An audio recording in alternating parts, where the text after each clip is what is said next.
بسم الله الرحمن الرحيم. الحمد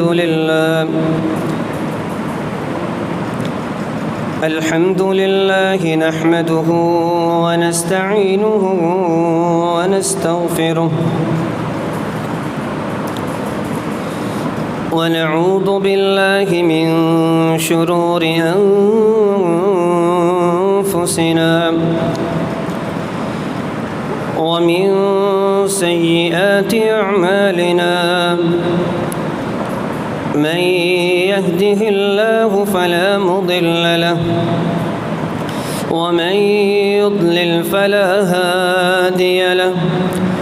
وأشهد أن لا إله إلا الله وحده لا شريك له، وأشهد أن محمدًا عبده ورسوله. أما بعد فإن خير الحديث كتاب الله، وخير الهدي هدي محمد صلى الله عليه وسلم، وشر الأمور محدثاتها،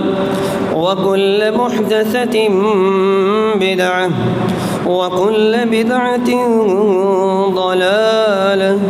وكل ضلالة في النار. يا أيها الذين آمنوا اتقوا الله حق تقاته ولا تموتن إلا وأنتم مسلمون. يا أيها الناس اتقوا ربكم الذي خلقكم من نفس واحدة، وخلق منها زوجها، وبث منهما رجالا كثيرا ونساء. واتقوا الله الذي تساءلون به والأرحام، إن الله كان عليكم رقيبا. يا أيها الذين آمنوا اتقوا الله وقولوا قولا سديدا يصلح لكم أعمالكم ويغفر لكم ذنوبكم، ومن يطع الله ورسوله فقد فاز فوزا عظيما. اللهم صل على محمد وعلى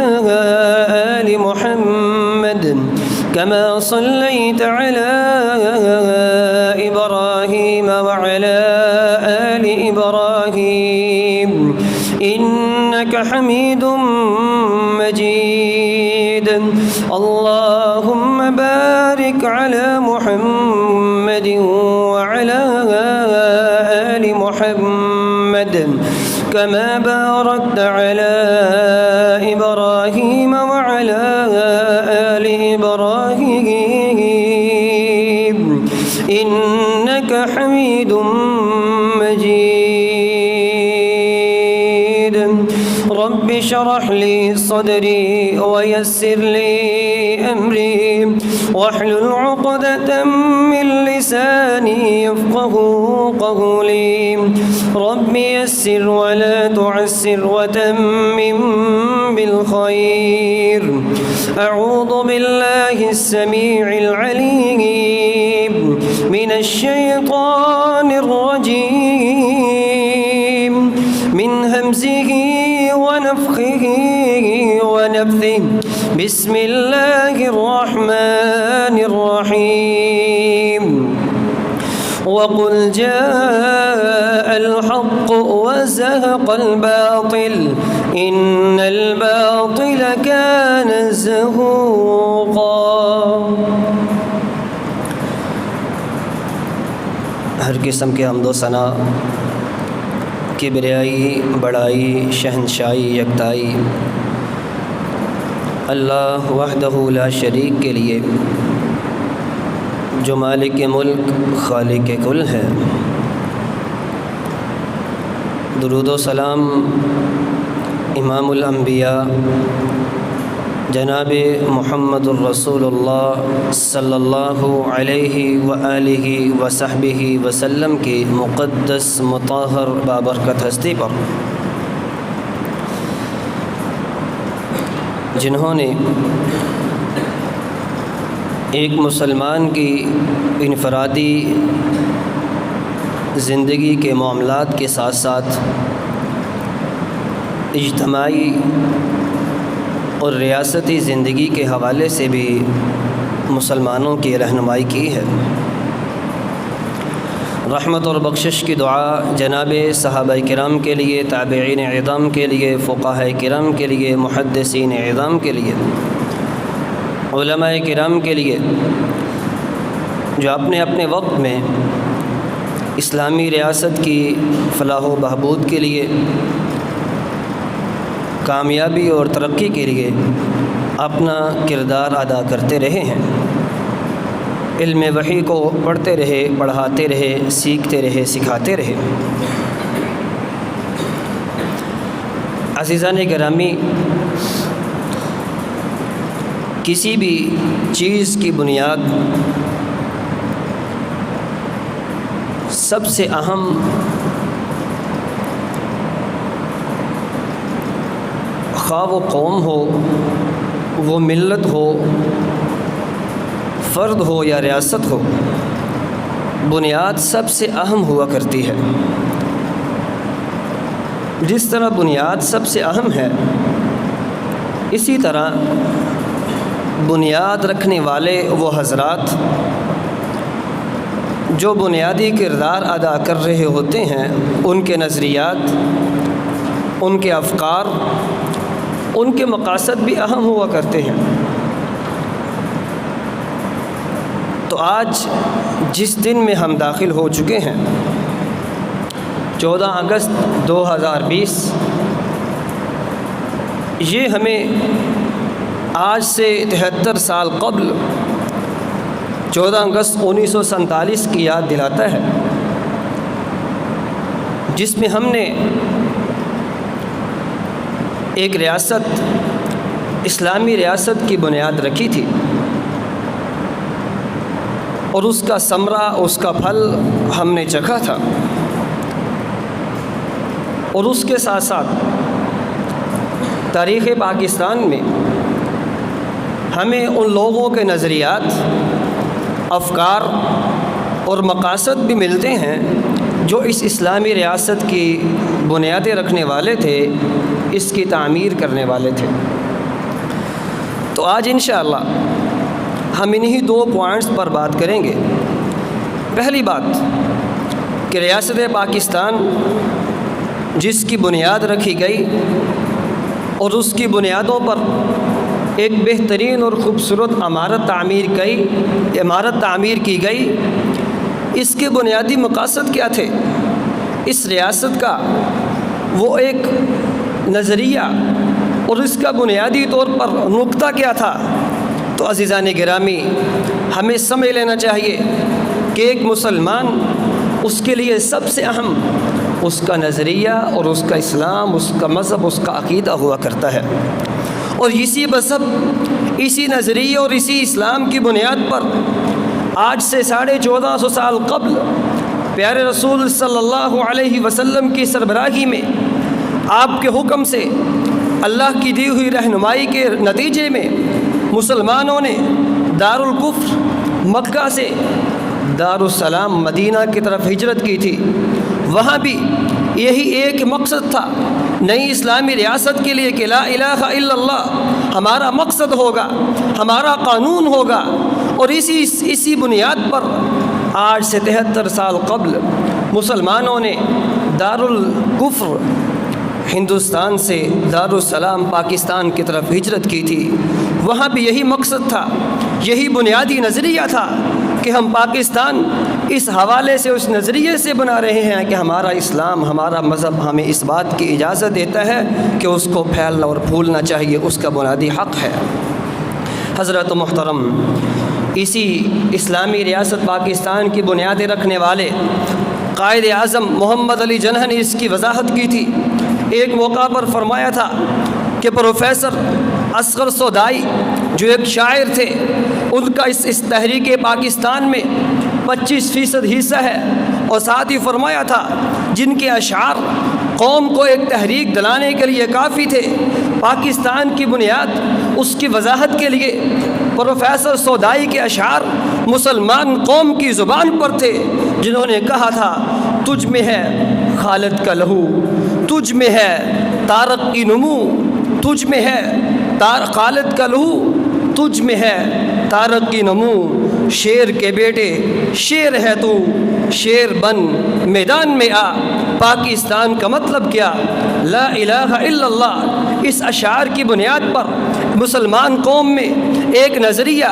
ایک شعور بیدار کیا تھا کہ پاکستان کا مطلب ایک ہی ہے، وہ لا الہ الا اللہ ہے۔ یہ اسلامی پاکستان جس کی بنیاد لا الہ الا اللہ پر رکھی گئی تھی، وہ مسلمانوں کو طارق کی نمو، طارق کی بڑھوتی اور خالد بن ولید رضی اللہ عنہ ان کا لہو دے کر اور ان کی تلوار دے کر مسلمانوں کو یہ بتانا چاہ رہے تھے کہ مسلمانوں، جس پاکستان کی طرف ہم پیش قدمی کر رہے ہیں اس کی بنیاد لا الہ الا اللہ پر ہے، اس کی بنیاد توحید خالص پر ہے، اس کی بنیادیں خالصتاً اللہ کے ایک الہ ہونے پر ہے، قرآن کے ایک قانون ہونے پر ہے، اور اسی کی طرف مسلمانوں نے ہجرت کی تھی۔ اور عزیزان گرامی، اسی طرح اس اسلامی پاکستان کی بنیاد رکھنے والے بانیان پاکستان، اس کے پاکستان کے حوالے سے نظریات کیا تھے، اس کے حوالے سے سب سے بنیادی اور کلیدی کردار ادا کرنے والے قائد اعظم محمد علی جناح، ان کے نظریات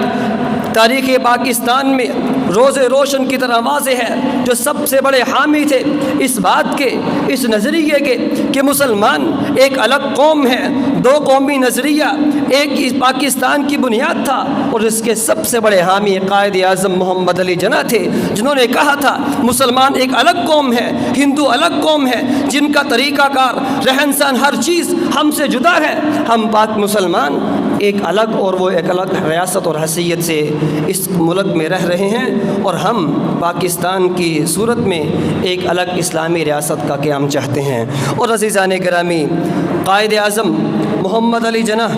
قیام پاکستان سے پہلے اور بعد میں ان کی تقاریر کو اٹھا کر دیکھ لیجئے، لکھنے والے لکھتے ہیں کہ 100 سے زائد تقاریر کی، جس میں انہوں نے بار بار تکرار سے اسلام کا اور اسلامی ریاست کا ذکر کیا، اسلامی ریاست کو بنانے کی بات کی، اور اسی طرح 1938 میں جنوری کے مہینے میں وہ اپنی تقریر میں اس بات کا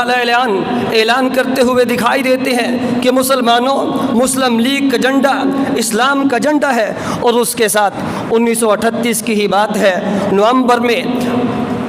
اس مسلمانوں سے خطاب کرتے ہوئے فرماتے ہیں، لوگوں، اسلام کا قانون دنیا کا بہترین قانون ہے، اور مارچ 1940 میں مسلمانوں کو یہ پیغام دیا کہ لوگوں، میرا پیغام قرآن ہے، میرا نظریہ قرآن ہے، جس نظریے پر اسلام اور پاکستان کی ریاست ہم بنانا چاہ رہے ہیں وہ قرآن ہے۔ اور حضرات محترم وفات سے صرف 3 دن پہلے اپنے ذاتی معالج ڈاکٹر ریاض علی شاہ سے کہتے ہیں کہ محترم ڈاکٹر صاحب، مجھے لگ رہا ہے کہ میں اللہ کے پاس جانے والا ہوں، لیکن میری روح میں اطمینان ہے، میرا دل مطمئن ہے کہ یہ کام اسلامی ریاست کا پاکستان بنانے کا جو اللہ نے مجھ سے لیا ہے، اس وجہ سے میں مکمل اطمینان میں ہوں، لیکن یہ بات بھی میرے ذہن میں ہے کہ یہ باری برکم کام میں اکیلا نہیں کر سکتا تھا، میرے رفقا میرے ساتھ شامل تھے، اللہ کی خاص رحمت میرے اوپر سایہ فگن تھی۔ ڈاکٹر صاحب، اب میری خواہش یہ ہے، میں چاہتا یہ ہوں کہ پاکستان اور پاکستان کے رہنے والے، ان پر یہ فرض ہے کہ اسے خلافت راشدہ کا نمونہ بنائیں، اور خلافت راشدہ کے خطوط پر اس کو استوار کریں، ان کا طریقے کو، ان کی اسلامی ریاست، فلاحی ریاست پر جس طرح انہوں نے ایک مسلمانوں کے لیے بہترین ریاست دی تھی، خلافت دی تھی، ایسے ہی پاکستان کی بنیادوں کو استوار کیا جائے، اور تاکہ اللہ تعالیٰ اس کام کے ذریعے سے مسلمانوں کو زمین کی بادشاہت دے دے۔ اور عزیزان گرامی، جب مسلمان اسلامی ریاست کا قیام کر چکے، قیام پاکستان کے بعد دستور ساز اسمبلی جو 1949 میں 12 مارچ میں منعقد کی گئی، اس میں قرارداد مقاصد کو پاس کیا گیا۔ اس اسمبلی میں بیٹھنے والے وہ سب کے سب حضرات قائد اعظم کے رستے راست، قائد اعظم کے ارد گرد رہنے والے، ان کی تربیت یافتہ لوگ تھے۔ انہوں نے سب سے پہلے جو بات کی، اس بات کا مدعا یہی تھا، اس قرارداد کا مدعا یہی تھا کہ پاکستان جس کے ہم بنیاد رکھ چکے، جس کا وجود ہمارے سامنے ہے، یہ خداداد مملکت جو اللہ نے ہمیں اپنی رحمت اور اس کی عنایت سے دی ہے، اس کا قانون اسلامی قانون ہے، اس کی بنیاد قرآن ہے، اس کی بنیاد حدیث ہے، اور اسی بنیاد پر ہم اس اسلامی ریاست کو، اسلامی پاکستان کو استوار کریں گے۔ حضرات محترم، اسی طرح اسلامی پاکستان بنانے والوں میں، اس کے بانیان میں علامہ اقبال رحمہ اللہ، ان کا بھی ایک نام جو بنیادی کردار کے طور پر، کلیدی طور پر ہمارے سامنے آتا ہے، جنہوں نے اپنے اشعار سے اسلامیان پاکستان کو، اسلامیان بر صغیر کو، مسلمانوں میں ایک شعور بیدار کیا کہ مسلمانوں، اگر اپنے آپ کو منوانا چاہتے ہو تو پھر تمہیں ایک اسلامی ریاست کا قیام اس عمل میں وجود میں لانا پڑے گا۔ اور اپنے اشعار سے قوم کو جگایا، اور اپنے اشعار سے اپنی قوم کو اسلامی نظریے کی طرف رہنمائی کی، اور ان کو بتایا کہ تمہارا نظریہ اسلامی نظریہ، تمہاری ثقافت اسلامی ثقافت ہے جو دوسری ثقافتوں سے ممتاز اور اعلیٰ ہے۔ اور فرمایا تھا، اپنی ملت پر قیاس اقوام مغرب سے نہ کر، اپنی ملت سے قیاس اقوام مغرب سے نہ کر، خاص ہے ترکیب میں قوم رسول ہاشمی، ان کی جمعیت کا ہے ملک و نسب پر انحصار، ان کی جمعیت کا ہے ملک و نسب پر ہے انحصار، قوت مذہب سے مستحکم ہے جمعیت تیری، کو مذہب ایسی قوت ہے جس کی بنیاد پر مسلمان مضبوط ہو سکتے ہیں، جس کی بنیاد پر مسلمان اپنے آپ کو طاقتور کر سکتے ہیں۔ یہ وہ نظریہ تھا جو علامہ اقبال رحمہ اللہ اپنی قوم کو دے رہے تھے، اور وہ توحید کا پیغام تھا جو علامہ اقبال اپنے اشعار میں لوگوں کو دے رہے تھے۔ شب گریزہ ہوگی آخر جلوہ خورشید سے، یہ چمن معمور ہوگا نغمہ توحید سے، توحید کا پیغام علامہ اقبال کے نام۔ حضرات و محترم، علامہ اقبال نے توحید کا پیغام مسلمانوں کو دیا اس بنیاد پر کہ جس اسلامی مملکت کی طرف ہم جا رہے ہیں، یہ اسلامی مملکت ایک توحید اور اللہ کی وحدانیت کی بنیاد پر ہوگی۔ حضرات و محترم، علامہ اقبال رحمہ اللہ کے اسلامی نظریات پڑھنے ہوں، دیکھنے ہوں تو دسمبر 1930 کا خطبہ الہ آباد ہمارے سامنے ہے، جس میں انہوں نے خاص طور پر اسلام کی ریاست کا، اسلامی افکار کی طرف ہماری رہنمائی کی، اور مسلمانوں کو اس بات کی طرف ابھارا کہ مسلمانوں، اگر تم چاہتے ہو کہ اس پاکستان کی صورت میں ہمارا ایک نیا وطن وجود میں آئے تو تمہیں ایک بہترین اسلامی نظریہ اور اسلامی افکار اپنانا ہوں گے۔ حضرات محترم، آج افسوس کا مقام یہ ہے، ہمارے لیے پریشان کن بات یہ ہے، آج کا مسلمان، آج کے ہمارے نام نہاد لیڈران، قائد اعظم اور علامہ اقبال کا نام لے کر ہمیں اسلامی ریاست، اسلامی افکار سے دور کرنے کی مذموم کوشش میں ہیں، اور ہم دیکھ رہے ہیں کہ پاکستان کی تاریخ ہمیں یہ بتاتی ہے کہ قائد اعظم بھی اسلامی ریاست چاہتے تھے، علامہ اقبال بھی اسلامی ریاست چاہتے تھے۔ وہ اسلام سے دور ریاست صرف اور صرف ایک ٹکڑا نہیں، بلکہ اس بات کا اعلان کیا کرتے تھے کہ ہم ایک الگ ٹکڑا نہیں بلکہ ایک الگ نظریہ چاہتے ہیں، جس کی بنیاد پر ہمیں ٹکڑے کی، زمین کے ٹکڑے کی ضرورت ہے۔ حضرات محترم، بنیاد اسلامی نظریہ ہے، الگ مملکت نہیں۔ جب نظریہ بنیاد ہوگا پھر مملکت اللہ نے خود بخود دی تھی۔ آج ہم اس ٹکڑے کو لے کر، اس اسلامی پاکستان کو لے کر، اسلامی نام کو ختم کر کے صرف اور صرف پاکستان کے نام کو لے کر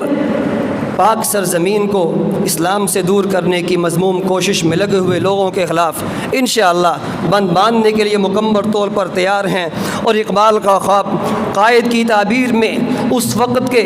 بہترین جو شاہ سوار تھے، قائد اعظم اور علامہ اقبال رحمہ اللہ، ان کے دستے بازو، سرائے منبر و محراب کے مالک علماء کرام، جو اس وقت مولانا اشرف علی تھانوی رحمہ اللہ، مولانا شبیر احمد عثمانی، مولانا ثناء اللہ امرتسری، مولانا میر ابراہیم سیال کوٹی کی صورت میں مسلم لیگ کے جھنڈے تلے لوگوں کو اس بات کی طرف رہنمائی کر رہے تھے کہ لوگوں، یہ اسلام، یہ پاکستان جس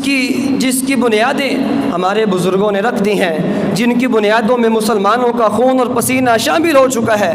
اس پاکستان کے لیے آگے بڑھیے اور اس پاکستان کو بہترین بنانے کے لیے اپنا کردار ادا کیجیے۔ اور عزیزان گرامی، پاکستان وجود میں آیا اور اس کے وجود میں آنے کے بعد جو بانیان پاکستان تھے، انہوں نے بھی اپنا بہترین اور خوبصورت قدردانی کا حق ادا کیا۔ اور یہ لوگ قدردان تھے۔ قدردانی کا حق کیسے ادا کیا؟ مشرقی پاکستان اور مغربی پاکستان جو دو حصوں میں اس وقت تقسیم تھا، عزیزان گرامی، مشرقی پاکستان میں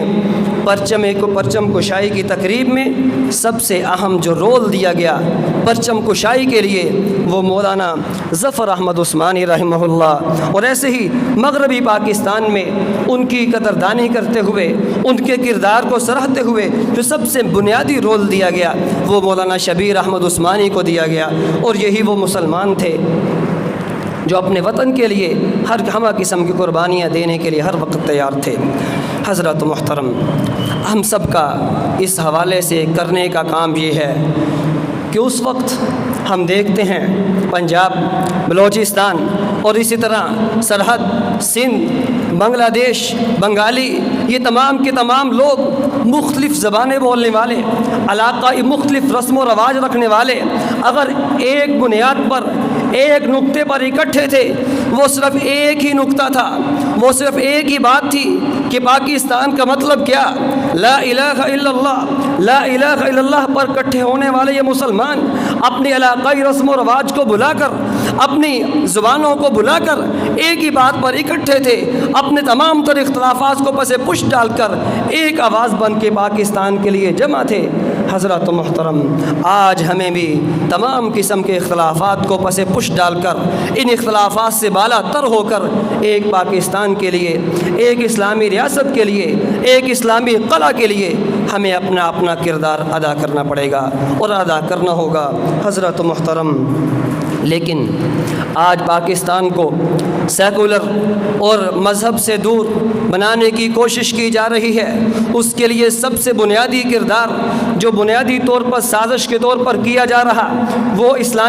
وہ پاکستان کا نصاب تعلیم، جس میں مختلف قسم کے رد و بدل کر کے اسلامی تعلیمات کو سائڈ پہ کر کے منمانیاں کی جا رہی ہیں، جس کی بنیاد پر ہم یہ سمجھ سکتے ہیں آنے والی ہماری نسل، آنے والے یہ لوگ، ہمارے بچے اسلامی پاکستان سے دور ہو کر سیکولر کی طرف جا سکتے ہیں۔ لیکن ہمیں یہ سوچنا ہے اور ان لوگوں سے بات کرنی ہے، ان لوگوں کو یہ جواب دینا ہے، اگر آپ سیکولر پاکستان ہی چاہتے تھے